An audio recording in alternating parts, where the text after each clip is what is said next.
Depuis que je fais du SEO, j'ai remarqué que les gens font des erreurs assez récurrentes et dans cette vidéo, je vais t'expliquer quelles sont toutes ces erreurs. Alors, c'est des erreurs que tout le monde fait, d'accord? Moi, j'ai fait ces erreurs, il y en a qui font ces erreurs. Donc, vous en faites pas, il n'y a pas de jugement de valeur. On va un petit peu rigoler sur certaines erreurs, mais tranquille, ok? D'ailleurs, si vous pensez que vous avez peut-être des petits problèmes avec votre site, que peut-être que vous avez fait quelques erreurs, eh bien, je vous laisse le dire dans les commentaires et je ferai un audit de votre site si vous le souhaitez. Donc bon, il vous suffit de mettre le lien de votre site dans les commentaires et je l'analyserai en vidéo. Comme ça, voilà, on peut regarder ensemble ce qui va pas, etc. Enfin bref, à vous de voir si vous voulez un audit SEO complètement gratuit. Alors la première erreur, on va directement rentrer dans le vif du sujet. La première erreur, c'est de faire du contenu avec ChatGPT. Alors là, on va me dire, ouais, c'est putaclic, n'importe quoi. Moi, je fais du contenu avec ChatGPT, j'ai pas de galère. Alors, ChatGPT, c'est un très bon assistant, hein. Voilà, on va pas se mentir, c'est très très efficace. Mais quand même, on va pas se mentir que, je sais pas si vous avez remarqué, mais il y a quand même beaucoup de gens qui font du contenu que avec ChatGPT, c'est-à-dire qui retouchent pas forcément, qui font pas des scripts très poussés et qui publient comme ça.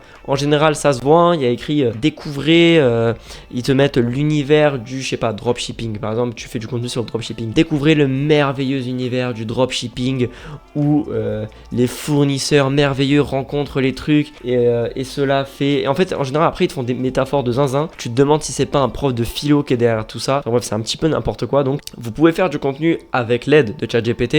Mais s'il vous plaît, vérifiez un minimum, d'accord?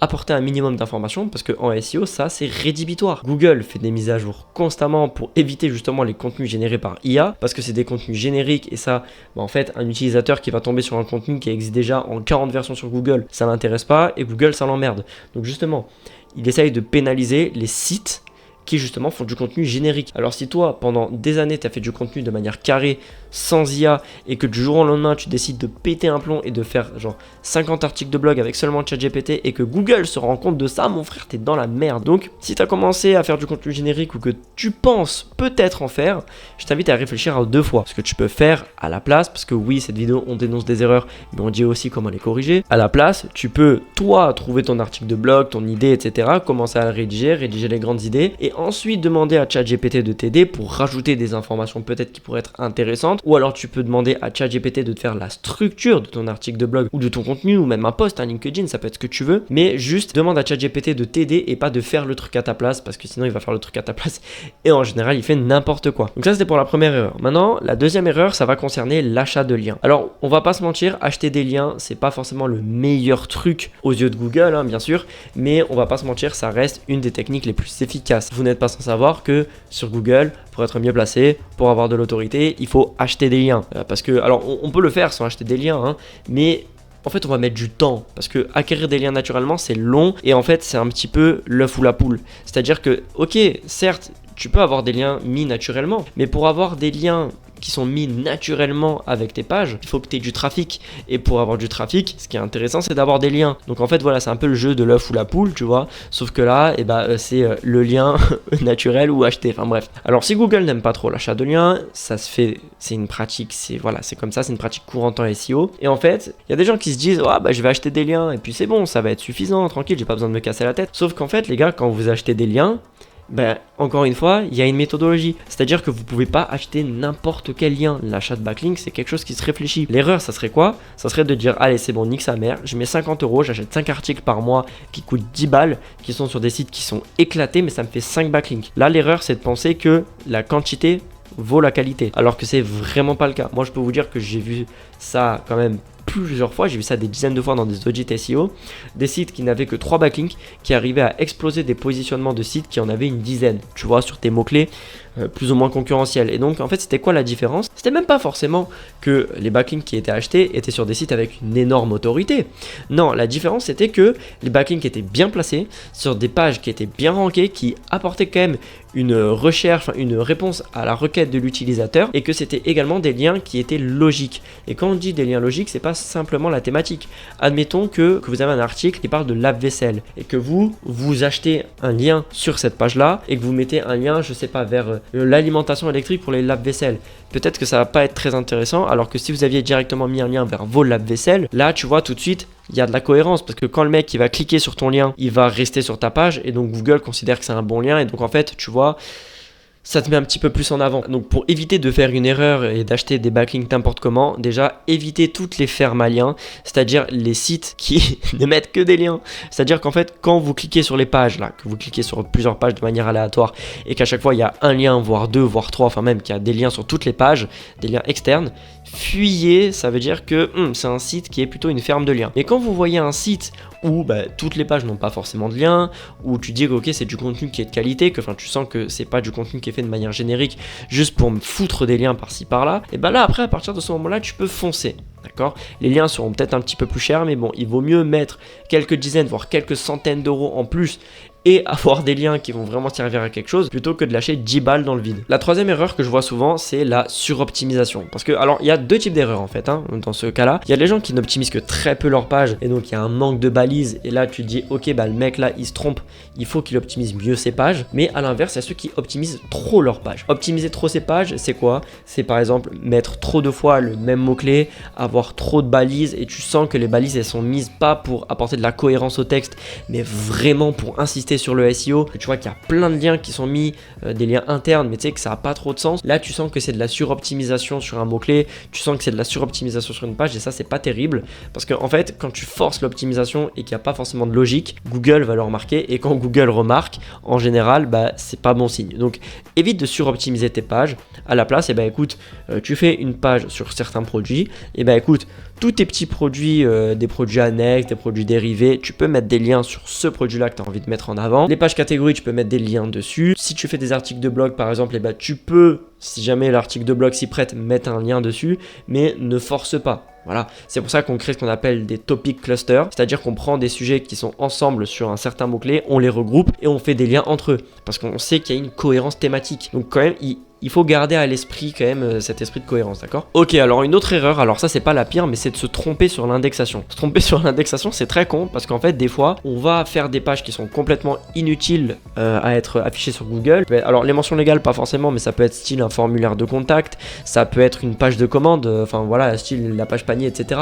On s'en fout qu'elles soient indexées sur Google, c'est pas très important. Et à l'inverse, des fois, sans faire exprès, il y a des pages catégories qu'on va désindexer. Des fois, ça se met automatiquement dans le fichier robotext là, on met des trucs en désindexé, on n'a pas fait exprès et là à ce moment là c'est un petit peu problématique.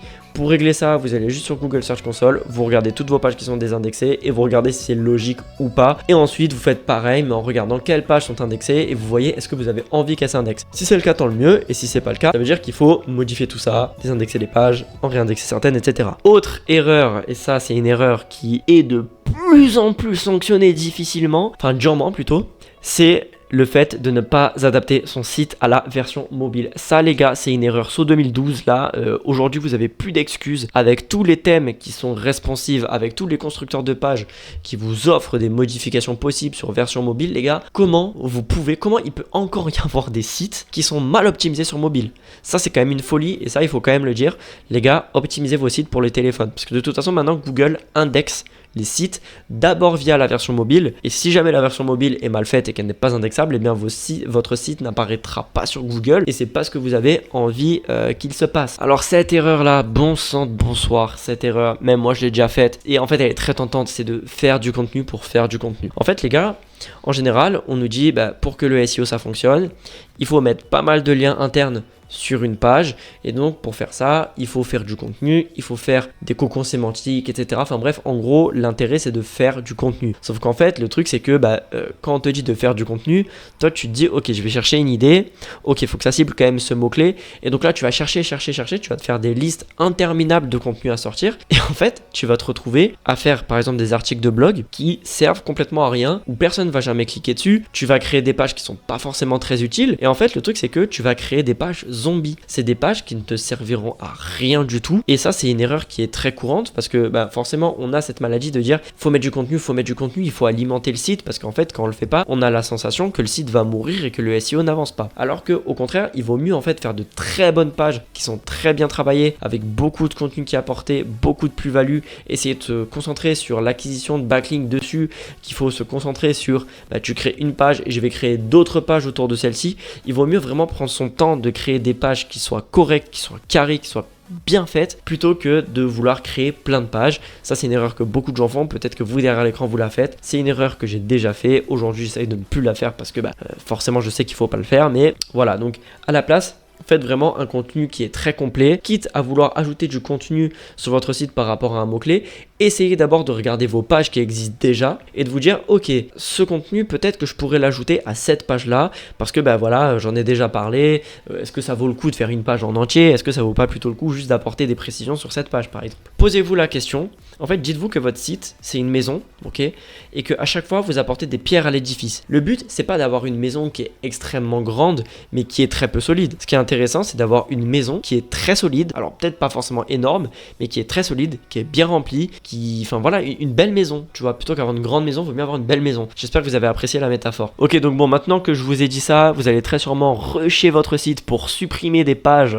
Évitez de supprimer vos pages. C'est quelque chose sur lequel on peut être assez vite tenté de se dire ok, cette page elle a pas marché, je vais la supprimer. En général, Google aime pas trop qu'on supprime des pages. Il préfère plutôt qu'on mette à jour ces pages. En gros, il vaut mieux faire une refonte complète d'une page web plutôt que la supprimer et d'en faire une autre. Admettons, vous avez fait une page il y a 2 mois. Vous avez mis des liens vers cette page et vous dites ah celle-ci elle me plaît plus, vas-y je vais la supprimer. Donc en fait, vous allez mettre une redirection dessus parce que vous n'êtes pas trop con. Sauf que vaut mieux ne pas avoir de redirection qu'avoir une redirection bien faite. Vaut mieux ne pas en avoir. Et donc en fait, le truc c'est que vous allez supprimer la page, Google va faire des redirections et en plus de ça, vous allez perdre une page et puis même les liens, ça fait de la merde. Enfin bref, vaut mieux éviter de supprimer les pages. Après oui, voilà, si c'est un truc qui est vraiment inutile, que c'est vraiment une page zombie, là écoute, si tu la supprimes, ça va rien te faire. Mais de préférence, évite. Et je connais les petits malins. Alors bon, c'est un petit peu dans le thème. C'est pas pareil que la suppression de page, mais c'est de la modification de page. Je connais les petits malins qui se disent ah putain, j'ai mis le contenu que je voulais que les gens voient, style je sais pas, une catégorie de produits.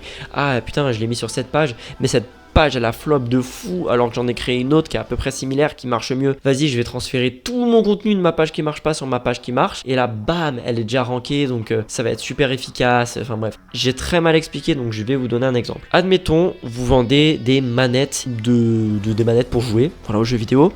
Donc vous vendez des manettes. La page manette PlayStation, elle carbure, mais elle marche de fou alors que vous ne l'avez pas tant travaillé que ça. Et style manette Xbox 360, ça fonctionne pas du tout, c'est-à-dire que vous comprenez pas pourquoi la page elle marche pas et vous avez vraiment envie de vendre ces produits là. Donc là vous dites ok, je suis malin, big brain, Elon Musk, je vais prendre le contenu de ma page Xbox 360 et je vais la foutre sur ma page PlayStation et on va voir ce qui se passe parce que de toute façon ma page PlayStation elle fonctionne bien, elle est déjà rankée. Alors c'est un pari très risqué qui peut être tenté, mais en général je vous recommande d'éviter ça parce qu'en fait si Google met une page en avant, une page qui se rank bien, c'est qu'il y a une raison. Et si vous commencez à ajouter du contenu en plus parce que voilà, vous dites ok, cette page elle marche bien donc je vais en profiter, en général vos utilisateurs ils vont voir, ils vont dire ok, attends, j'ai tapé manette PS4, j'ai des manettes Xbox, vas-y je me barre de cette page. Et là, en plus de perdre votre page Xbox 360 qui a accueilli peut-être un petit peu de visites, vous allez en plus de ça perdre votre page PS4 qui elle marchait très bien. Et bon courage pour revenir premier. Donc voilà, je vous recommande de faire attention à ça. Essayez d'éviter les transferts de contenu, les petites magouilles comme ça. Évitez vraiment s'il vous plaît, ne faites pas n'importe quoi. Si vous voulez par exemple que voilà, il y a une page qui ne marche pas, essayez de regarder les premiers sur les requêtes de recherche sur lesquelles vous essayez de vous positionner, qu'est-ce qu'ils font, pourquoi est-ce que ça marche, et essayez de faire la même chose mais en mieux. À la limite, vous essayez d'améliorer petit à petit vos pages. Par exemple, vous testez une version de votre page, donc par exemple vous améliorez quelque chose, une partie du contenu, vous essayez pendant 2 semaines, vous voyez est-ce que ça a monté, est-ce que ça a baissé. Si ça a monté, c'est que c'était la bonne chose, vous rajoutez quelque chose. Si ça n'a pas marché, vous enlevez et vous essayez de mettre autre chose. En fait, vous testez. Okay, l'important c'est de tester, comme je l'ai dit, c'est comme une maison. Il vaut mieux consolider plutôt qu'essayer de tout casser, de tout refaire. Ok, alors il y a une autre erreur. Alors celle-là, elle n'est pas forcément liée au SEO en lui-même, c'est plutôt lié à l'édition de site web. C'est le fait d'avoir trop d'extensions. Parce qu'en fait, sur Google, ce qui est important, c'est d'avoir une vitesse de chargement qui est rapide. Un truc qui ralentit énormément cette vitesse de chargement, c'est le fait d'avoir trop d'extensions. Parce que quand vous avez trop d'extensions, en fait, quand une page va charger, toutes les extensions vont commencer à travailler dessus. Ça va prendre de la place dans le code et dans le temps de chargement de la page et c'est n'importe quoi. Donc ça, tout le monde le dit, les gars, désactivez les extensions qui vous servent à rien. Supprimez-les, celles qui vous servent pas à grand chose et vous économiserez pas mal de temps de chargement. Vous, ça sera plus simple pour vous dans la gestion de votre back-office et puis vous ferez du bien à tout le monde. Et il y a une dernière erreur, celle-là c'est la dernière de la vidéo et je pense que c'est la pire. Vraiment, j'ai remarqué sur beaucoup de sites qui n'arrivaient pas à performer, ils avaient toute cette erreur en commun. Si vous arrivez à corriger cette erreur, je peux vous garantir que vous serez avec un positionnement aberrant sur les résultats de recherche de Google. Cette erreur, c'est le fait de ne pas être abonné à ma chaîne YouTube. Ok, j'espère que vous allez vite corriger cette erreur. Allez hop, hop, hop, on s'abonne. Donc voilà, je rappelle que si on atteint les 1000 abonnés, je crée un Discord communautaire où on pourra s'entraider entre nous sur nos projets SEO. Enfin bref, c'était Loïc, je vous fais des bisous.